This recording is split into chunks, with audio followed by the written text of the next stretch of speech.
Hey y'all, it's your girl KYP561. I am coming in here to talk to you all about last night's episode of Love and Marriage Huntsville. This is season 2 and this was episode 8. So we open up this episode with Maurice and Marceau. They're meeting up down at the pool hall, just to, kick it, whatever, and play a little pool or whatever. So of course they have got conversations about what's been going on with them. Marceau got his thing going on, and Maurice he's been doing a lot of studying, so this is kind of like a little break for him, a little getaway for him or whatever. So in the midst of their conversation, right? So Marceau is basically saying that he's getting all of this business, like getting all these contracts and getting all this work, and he's not sure if him and Tisha are on the same page as far as the vision and the business aspect of it. He feels like she wants to do her own thing, as she should be wanting to do her own thing, but he just feels like they're not on the same team. Like everything that they do is just separate. Any contract or any business that he get, that's a win for him. Any thing that she does as far as her podcast and her events that she likes to put on, those are wins for her. Once again, he just feeling like he's in it by himself, and I can see that. I just feel like it's a lot of things that Tisha Mama didn't teach her um, when it comes to being married. Like I said, I don't know if Wanda is married or has been married once upon a time, but I could just tell in Wanda's actions that it's a lot that Tisha did that Wanda didn't teach Tisha in order for Tisha to have a successful marriage and be supportive. I believe that Tisha supports him, but I just don't think she knows how to merge the two together. And at some points, I don't think he was willing. I don't think he was willing to merge the two together, as we saw last season from Marceau when Tisha was telling him that she wanted to break out and do these things for herself or whatever. He was busy telling her that he want to be at home with the kids because he felt like that was his job. I mean, that was her job. All he had to do was go out and make the money, So he wasn't really here for her, doing her own thing. Which I don't have an issue with her doing her own thing. I think that everybody should have their own goals and their own, things that they want to do, but find a way to merge it together so it's a win for everybody. So that's my little take on that.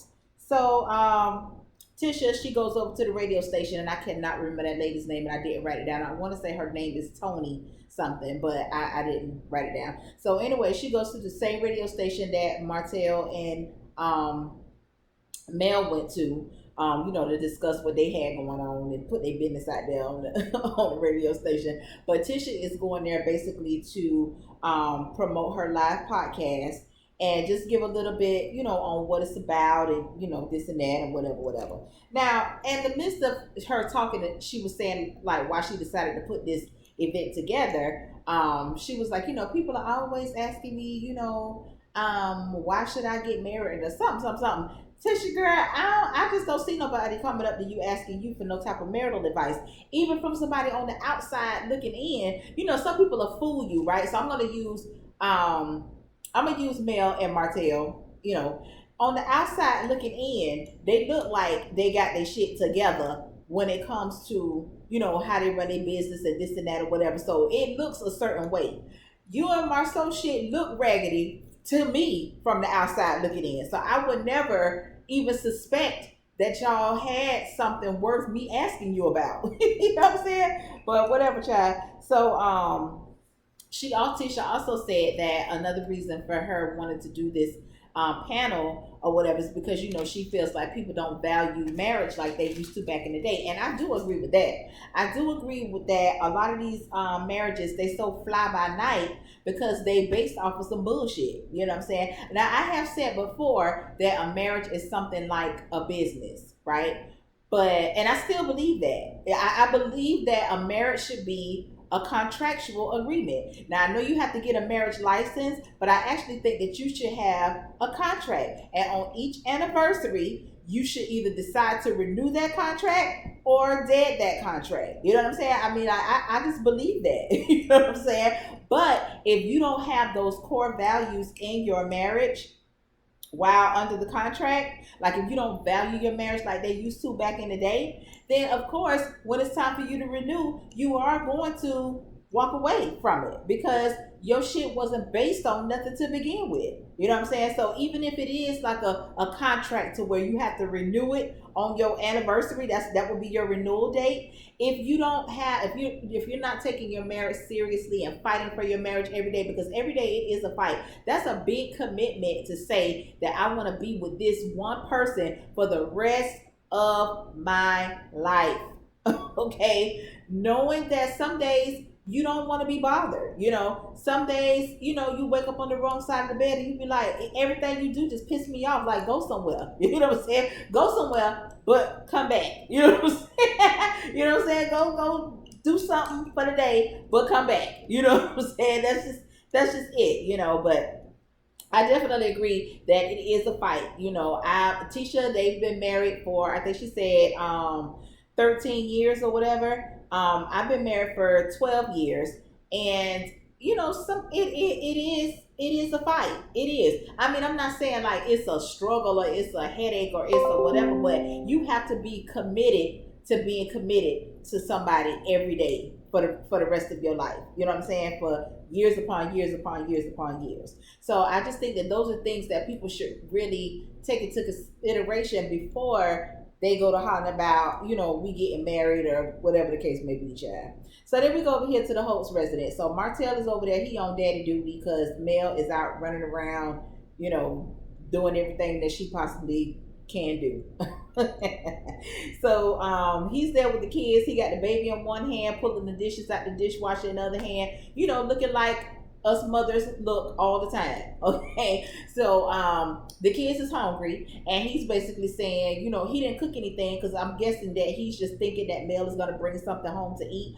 But I don't that was just, to me, communication gone bad, because it's sometimes where before I started working from home, where my husband would get home, but I guess, because he ain't got no problem with cooking. Old Martell said he ain't cooking shit because he got a wife. Now, I got a problem with that, but whatever.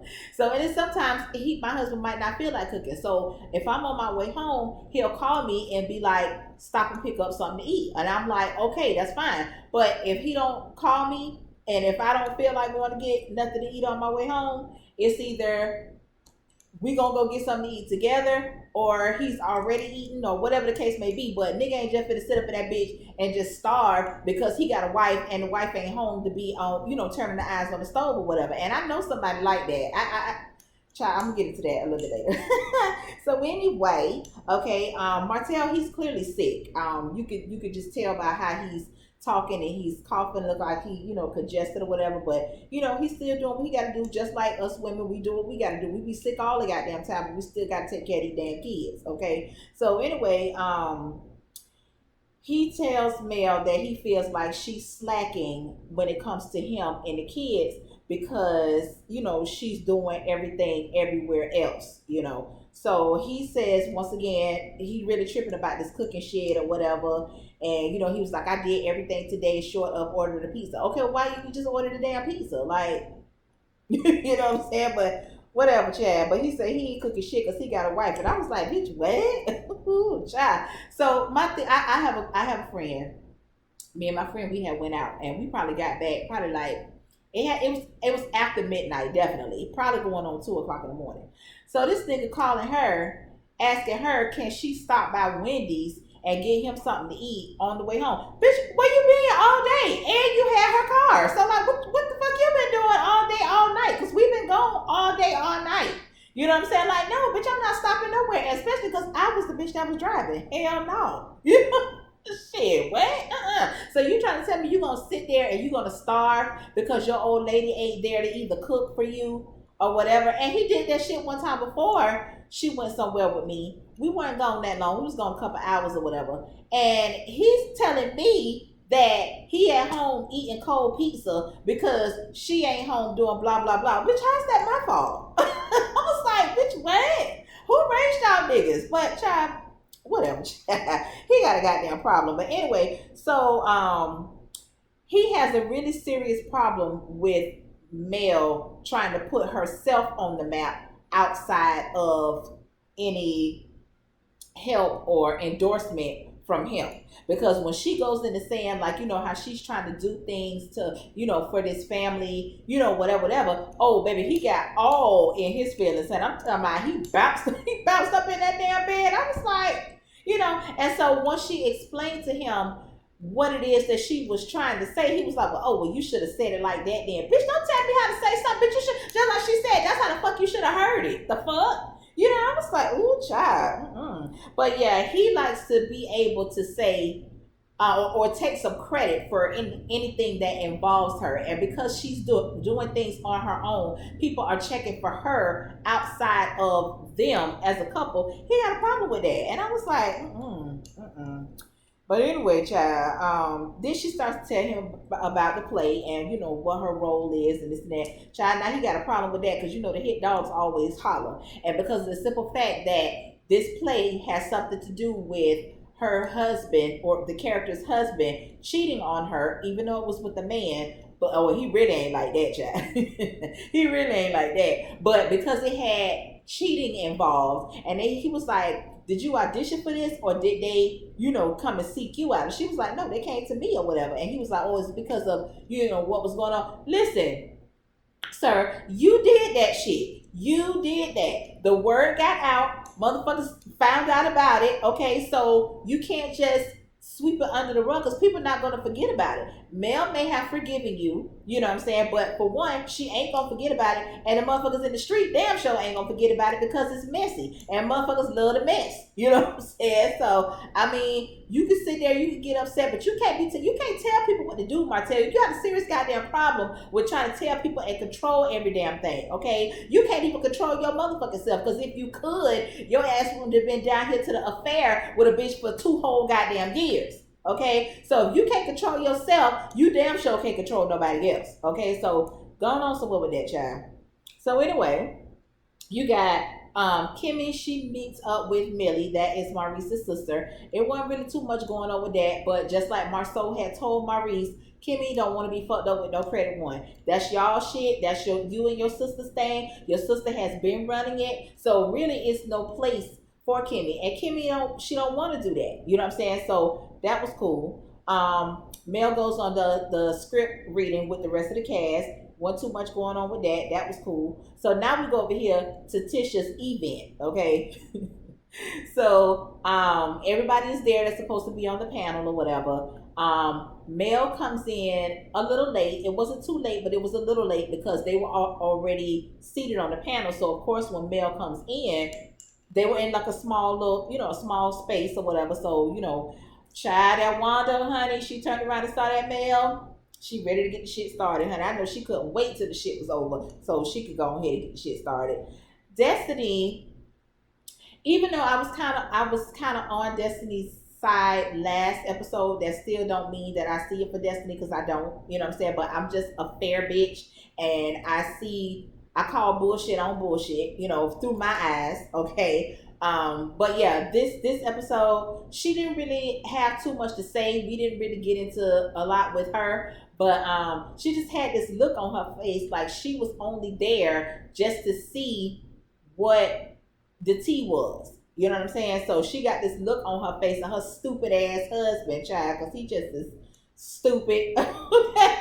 Child, it's a lot of these niggas on here that's just damn stupid, okay? But anyway, child, so she's sitting there with them damn teeth, like she can't close her mouth. I don't know what was going on, but whatever. So then they get into the questions. So question number 1 was, what was the most important thing in a marriage? Which I think that is a loaded question because every couple, or every married couple, or everybody for that matter, has an opinion on what's important in a marriage. Okay, so you got Marceau, of course he gonna give the textbook answer, oh, God is first and foremost. Child, Marceau, shut up, okay?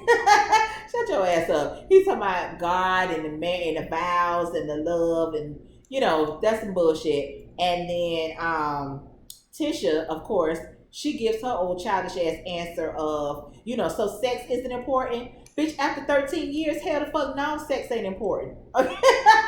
Shit, hell no. You know what I'm saying? Bitch, that shit becomes down. Bitch, you done 13 years, what the fuck kind of sex could y'all possibly be having that's, a priority? You know what I'm saying? Like, what? You know what I'm saying? Now, I mean, I like sex and all, you know what I'm saying? But bitch, that ain't no, bitch, no. I ain't got no, no. But anyway, child. So, of course that plays a part in it because you still want to have that intimacy with your husband and with your wife or whatever. You still want to, have that closeness to them. But baby, that shit ain't at the top of the list. I can tell you that shit. Not after no goddamn 13 years of marriage. Shit. But anyway, anyway, child. Let me see. Question number 2 was, does God give the man the vision for the family?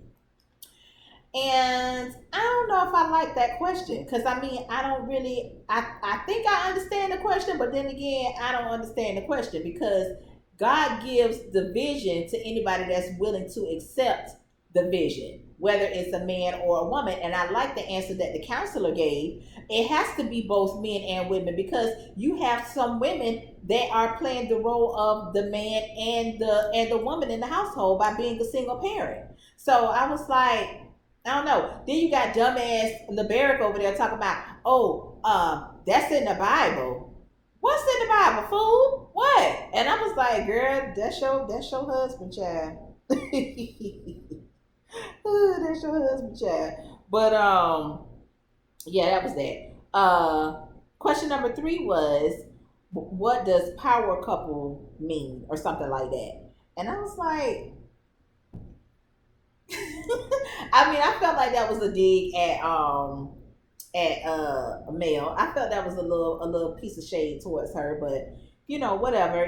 Then Mel goes on to compare how Tisha is basically living in her shadow. Okay, you got your logo almost looking like mine.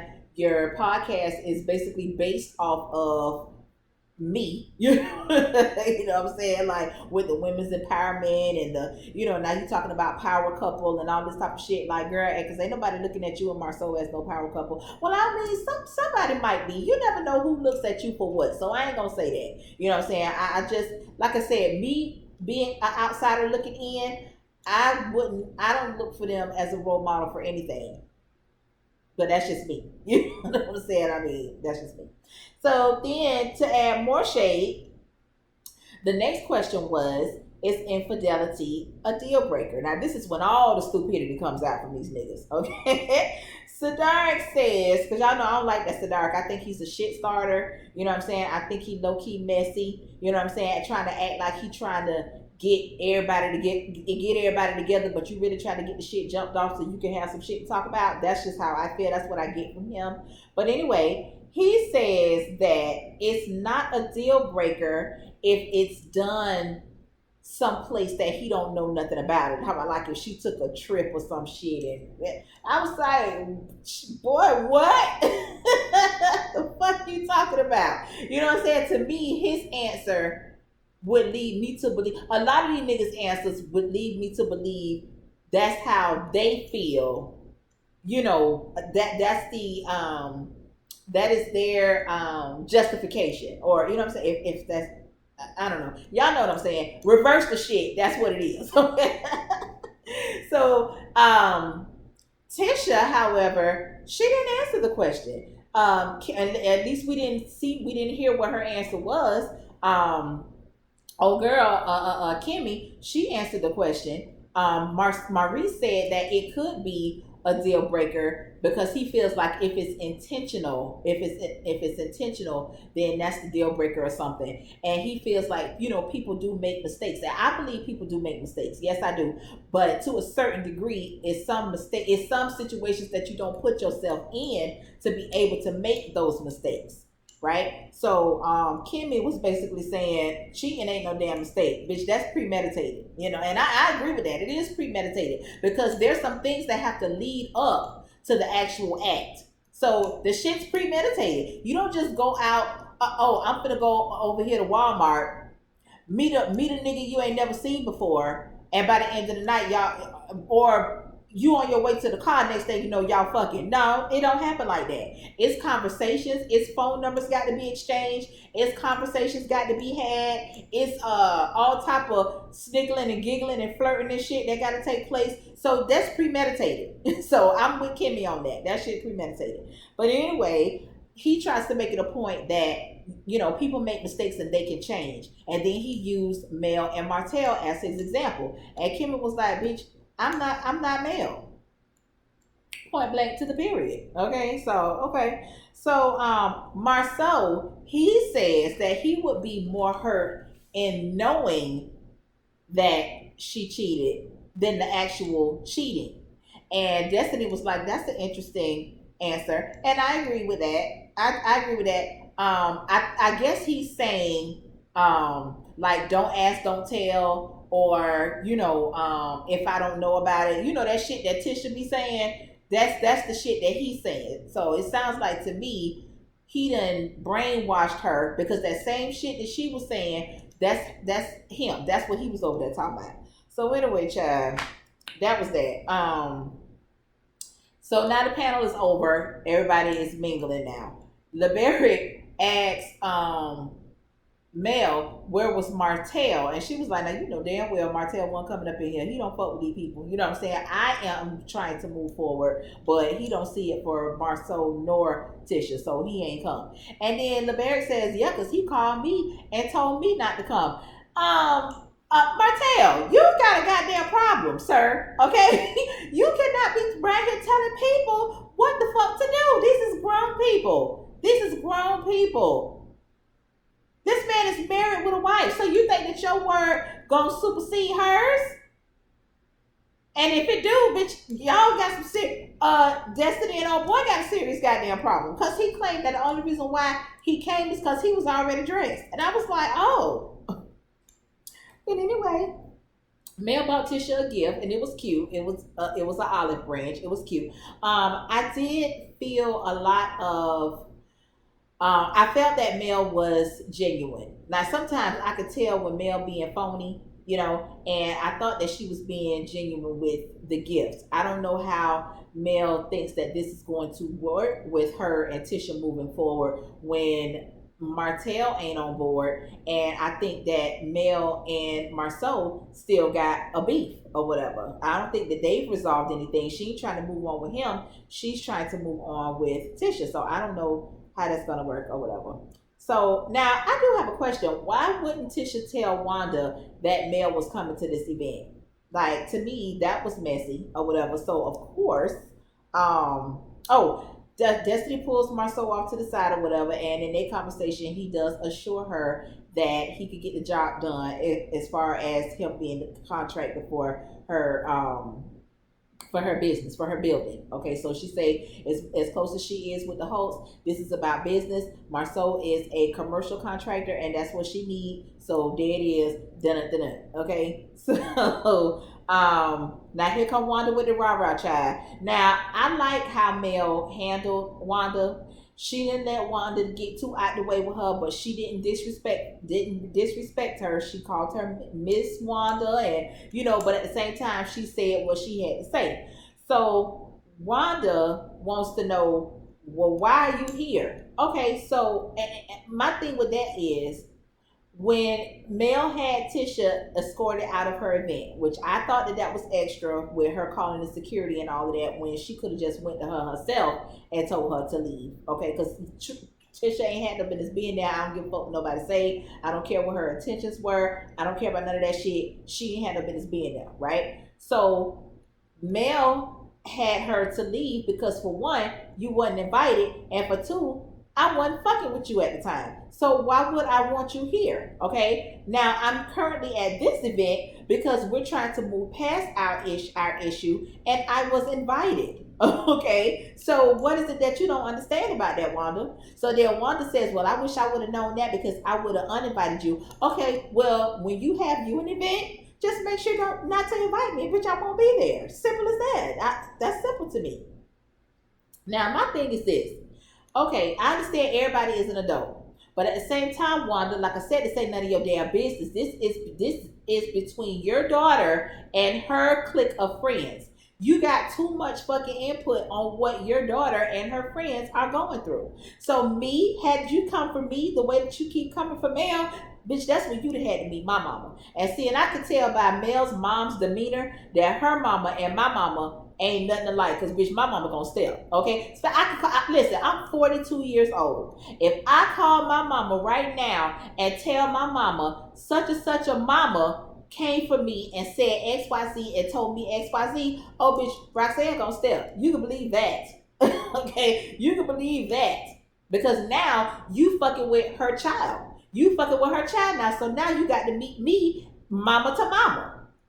So I was like, y'all be trying to y'all be too politically correct around this thing. But Mel did say, I'm gonna go ahead and walk away. I'm gonna get her this time. But the next time she come at me, I can't promise you that I'm gonna be as civil. And I was like, okay, listen, if you gotta cuss her ass out, that's because she itching for it. That's what she asking for. But whatever, child. After that, Tisha and Kimmy, they meet up. Now, Tisha, let me tell you something, girl. You got life fucked up. Okay, you got life fucked up. You got life fucked up because you're asking more of Kimmy as your sister-in-law / friend than you seem to be asking from your husband.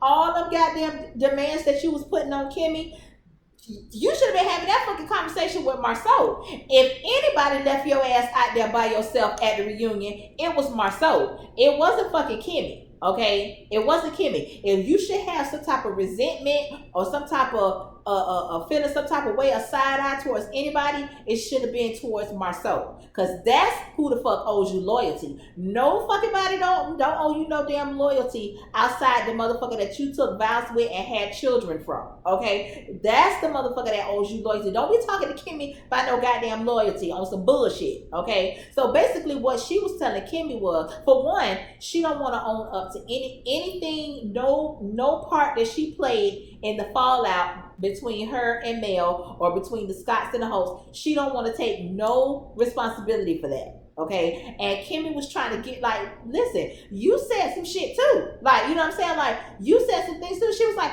well, what did I say that could have ruined their marriage? So Kimmy brought up when Tisha said that shit about Martell, I guess, asking Marceau was Mel trying to sleep with him, which I still don't understand that. I still don't understand what was going on with that. But Tisha is saying that, well, I only said that because of XYZ. Okay, but you still could have added to what was already going on with them in their marriage, because at this time Mel was pregnant, that cheating shit was out and about. It was all type of scandalous shit going on around them. She was contemplating divorce.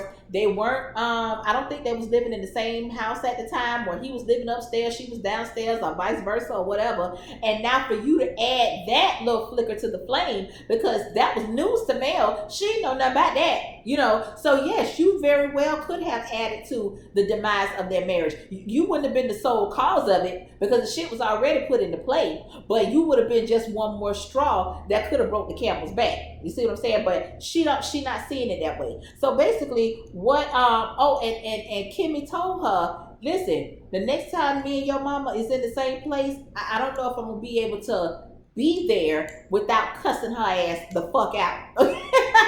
That's what she said without saying that. Okay, so like I said, Tisha don't want to admit up the shit or whatever, but she feels like Kimmy should defend her regardless. No, Kimmy don't owe you that. Your husband owes you that. Kimmy don't owe you that. And if your husband calling you on your bullshit in the midst of the enemy, okay, what the fuck you think Kimmy's supposed to do? And just like Kimmy said, I can't defend half of that shit because I don't know if half of that shit is true or if half of that shit is a lie. Why the fuck I'm gonna be out here waving the goddamn sword around talking about what your husband is and ain't doing, when I don't know if he's doing this shit or not? I would like to think that he's not doing it, but I don't fucking know if he's out there cheating or not. You know what I'm saying? Bitch, I wasn't there. You know? So then Tisha was like, well, of course he's not. I know him. Yes, you know him. That's your husband. So of course, if anybody gonna be out there crusading for that nigga, it should be you, not me. You know what I'm saying? Not me. And basically what Kimmy told her is, I'm not gonna have your back in no bullshit. I'm not gonna have your back in no bullshit. That's why I remain silent, because half that is some bullshit. And I called myself going to bat for you one time before, and your goddamn husband told me basically that I didn't know what the fuck I was talking about. So now Tisha wants to separate that. Oh, but that was business. I don't give a fuck what it was about. After that, I said, bitch, zip it. Okay, like she told Wanda, zip it. Okay, and that's what the fuck I do, zip it. I'm not gonna be out here riding for your ass, and then at the end of the day, I'll end up looking stupid. Your husband don't like me, you know what I'm saying, or somebody else don't like me because I done went to bat for you, and bitch, you done threw five balls or struck out each time. So apparently it was clear that Tisha had people in her ear, like I knew, because she went talking about her friend April said this, and such and said this, and they said that, oh, Kimmy didn't have your back. So somebody had to put a battery in your back for you to even come up with this logic, this bullshit that you talk about. Okay. But anyway, Kimmy basically said, bitch, I ain't no go along to get along type bitch. Like, I don't get involved in no fuck shit. And a lot of this is just that fuck shit. So I stay the fuck quiet. Okay. So, but anyway, yeah, so she's like, I'm staying out of that shit. And then I was like, bitch, how the fuck you want Kimmy to defend you against some cheating allegations? Bitch, even your mammy thought the nigga was cheating. You know what I'm saying? She didn't even say it. They asked her point blank about did she think that he was cheating. She was like, no, I don't think that it was 20 women's. I don't think that it was 20 women's, but I do believe that he could have possibly stepped out. Okay, so bitch, if your mammy believed that the man cheated, what the fuck you? And she even believed it so much that she took it upon herself to follow him to see where he was going one night. So what you want me to do again? Girl, get your life together, child. But yeah, Tisha got life fucked up. And once again, grow the fuck up. Okay? Shit, grow the fuck up. But anyway, child, that was it for this episode. I hope you all enjoyed. Please like, comment, and subscribe, and tell your friends about me. So until the next time, y'all, I hope y'all have a wonderful Sunday. Peace out.